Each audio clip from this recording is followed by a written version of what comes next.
Of course not. But I'm a friend to Israel and the Jews, and I tell you why.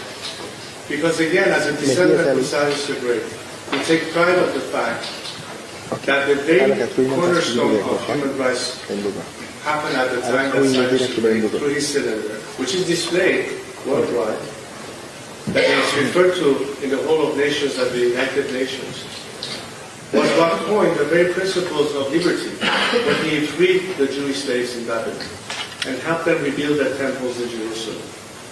Iranians and Jews have a biblical relationship. In fact, the only two countries that can change that. In modern history, Iran was the only country in the Middle East that harbored Jews that were escaping Hitler and his regime and were given refuge in Iran.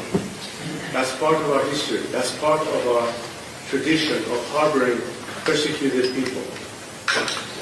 Jews in Iran were free to practice their faith before the revolution. I'm fighting for their rights to be restored, and that of any other religion in Iran, because one of the cornerstones of human rights should be protecting people in the freedom of religion. That's what I stand for. And I don't need to be an agent of anyone to do that, but I'm an agent of my people. I'm the agent of the Iranian people. I'm standing here because tens of millions of them asked me to be their voice, to talk to people like you today and explain their vision of the future.